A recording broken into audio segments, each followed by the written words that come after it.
Tamo ok? Vamos falar de esporte agora, vamos falar de velocidade com o nosso próximo convidado, porque essa semana o bafafá foi na área da Fórmula 1, né, Sônia Blota, com essa mudança de escuderia de Lewis Hamilton, Sérgio Maurício, que está se preparando para começar a temporada de Fórmula 1. Tem alguns meses para isso ainda, né, Sérgio?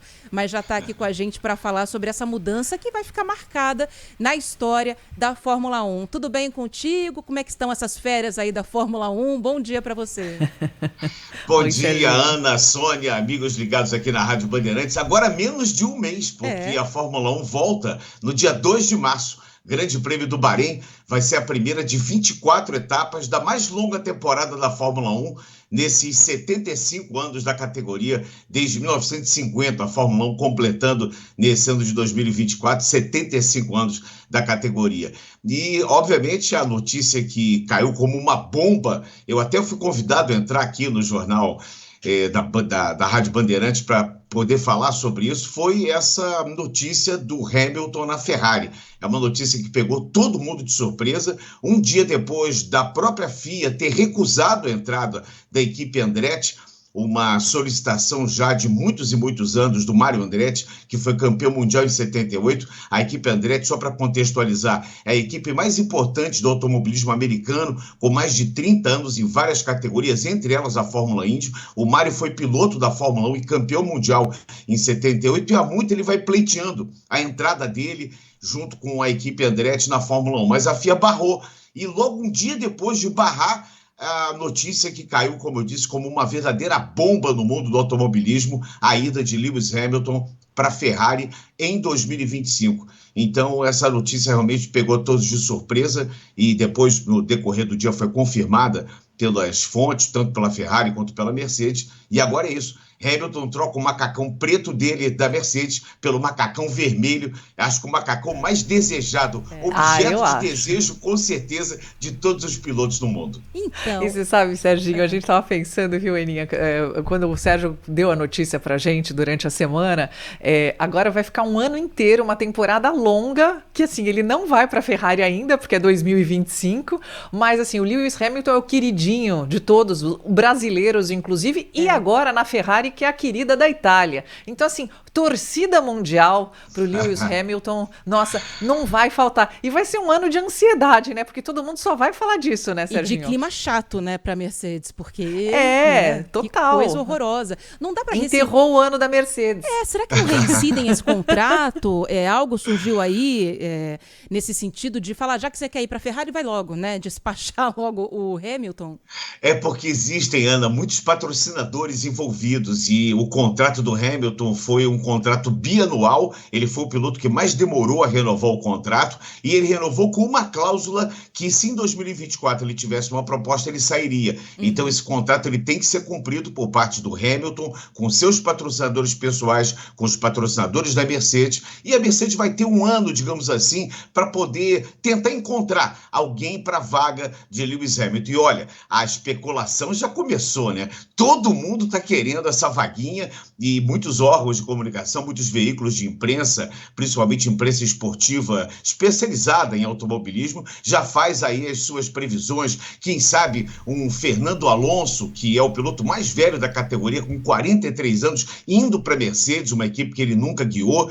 Mas é um monstro, né? É um monstro, fez uma temporada, 2 temporadas passadas maravilhosas, liderando a equipe Aston Martin. Quem sabe ainda de Daniel Ricciardo, que até há pouco tempo atrás estava no ostracismo como um piloto reserva, teve uma segunda chance na metade da temporada, substituindo o Nick De Vries na AlphaTauri, e agora até o nome dele está sendo especulado para a vaga de Lewis Hamilton. Então a verdade é que a gente vai ficar esperando isso acontecer. Eu até brinquei aqui, porque nós vamos ter um piloto numa situação completamente diferente. Se a gente imaginar que o Carlos Sainz, que vai sair da Ferrari, ele vai ter um ano de aviso prévio. Eu não acredito que em nenhum regime trabalhista, nenhuma CLT, alguém fica um ano de aviso prévio. E é o que vai acontecer com o Carlos Sainz. Ele vai ficar aguardando aí essa oportunidade, quem sabe, de seguir na Fórmula 1 ou pegar outros caminhos saindo da Ferrari. Agora sim, na sua bola de cristal, quem vai para a Mercedes? Peraí, deixa eu fazer aqui, deixa eu pensar. Você não erra. Eu não vou arriscar, Você costuma não errar. Eu não vou arriscar, não. Vou deixar isso com o Toto Wolff e com a turma lá da Mercedes. Eles vão achar um bom substituto para o Hamilton. Agora sim, a gente fala da Ferrari, que é muito querida, né? É uma escuderia que aqui no Brasil, inclusive, é muito querida também. Mas assim, já faz uns bons anos que não ganha nada, né, Sérgio? Então, desde 2007. Pois é. O que levou o Hamilton a buscar a Ferrari no meio disso tudo? Porque só paixão não ganha título, né?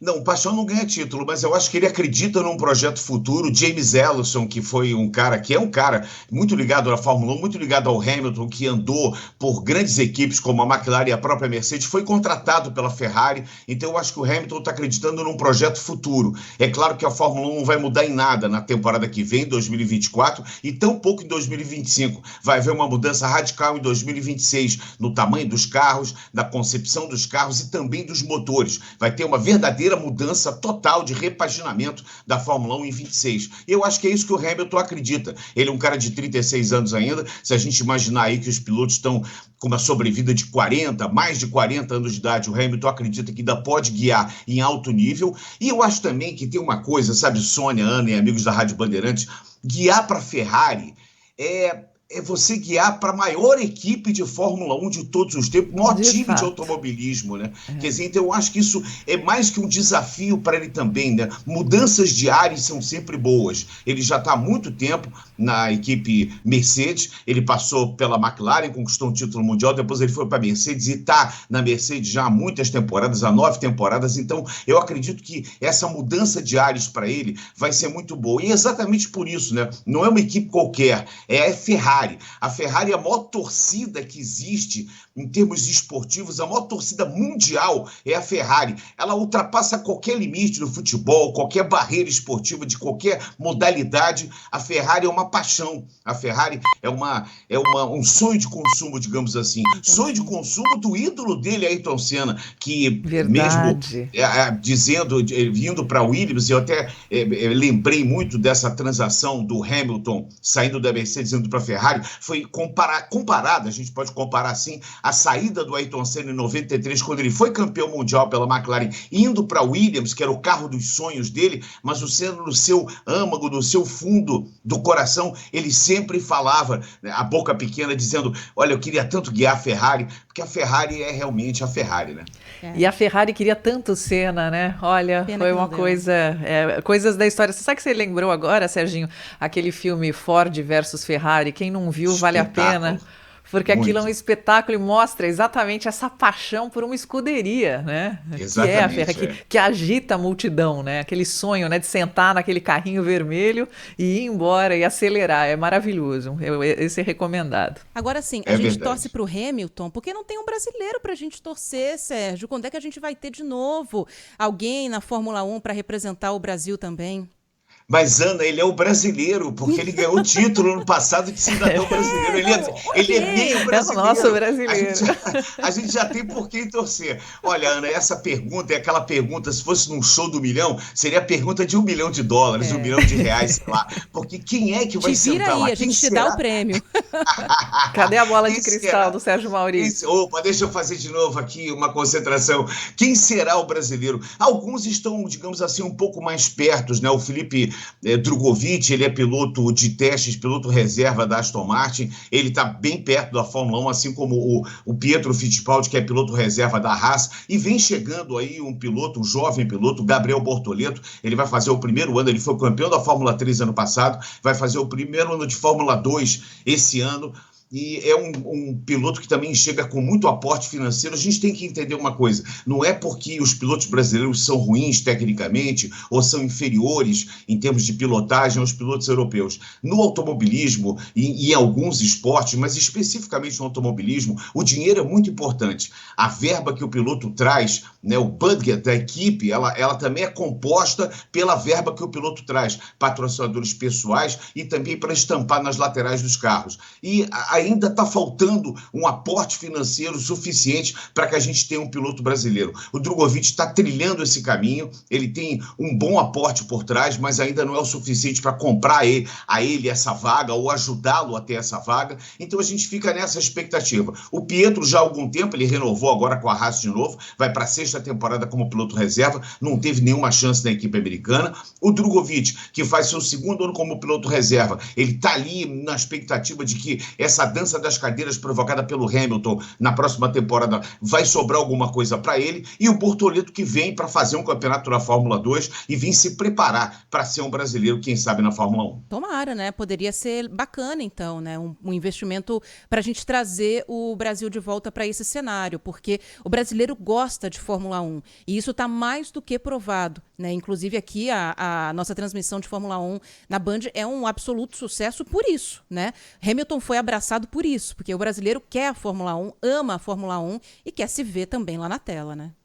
Nós temos uma memória efetiva, né? Desde a época do Emerson Fittipaldi, com os títulos de 72 e 74, a gente começou a construir uma memória efetiva. Depois vieram os títulos do Piquet nos anos 80, do Senna nos anos 90. Então isso tudo construiu um nicho de interesse muito grande da Fórmula 1. E você vê, mesmo sem ter pilotos na Fórmula 1, desde 2021 as transmissões são um sucesso. Porque a Fórmula 1 é um esporte mundial e aqui no Brasil não podia ser diferente. Ô, Sônia, posso fazer uma última pergunta aqui para o Sérgio, antes da gente liberá-lo? Eu queria falar um pouquinho sobre essa tendência, Sérgio, sobre transformar a Fórmula 1 num esporte cada vez mais verde, né, com energia cada vez mais limpa. Os números são impressionantes de, por exemplo, pneus que são descartados a cada prova, geração de poluentes. O combustível já evoluiu bastante, né, para ser cada vez menos poluente, mas ainda é basicamente o combustível que polui. Como é que vai ficar para esse ano de 2024 ou as maiores transições a gente vai ver mais para frente, de 2025 para lá?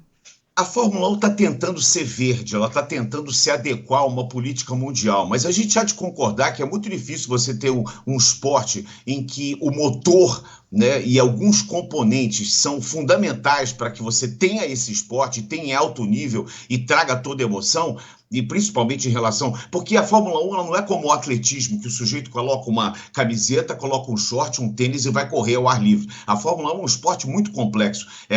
Eu digo que é o esporte individual mais coletivo que existe. Tem um piloto lá sentado e tem uma turma de 1.000 pessoas trabalhando em cada equipe. Isso é uma verdade absoluta. Então é muito difícil essa transição. O automobilismo já está optando pela Fórmula E, que também tem transmissão na tela da Band.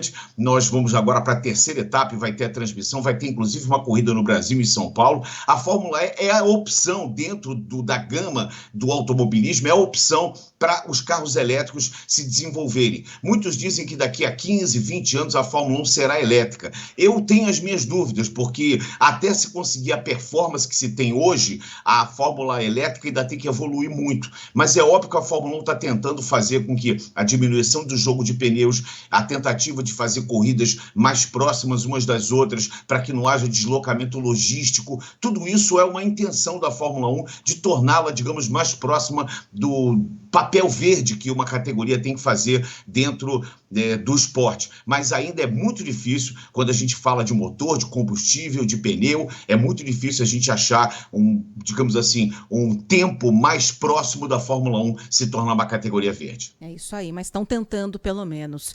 Sérgio Maurício, obrigada pelo seu tempo aqui com a gente. Aproveita aí seus dias de férias, da Fórmula 1 só, né? Porque eu sei que o resto... Da Fórmula 1, eu tô na Band, exatamente, tô fazendo o Campeonato Carioca, eu tô no Rio de Janeiro fazendo o Campeonato Carioca. Pois e logo mais tem viajar. Jogão. Não, tô aqui no Campeonato Carioca, tô aqui na Band, e a gente está fazendo com muito amor e muito carinho o futebol, que é o esporte, é o nosso esporte futebol, afinal de contas. É isso aí. Um beijão para vocês. Muito obrigado pela oportunidade. Até mais, Um tchau, beijo, boa Serginho. transmissão.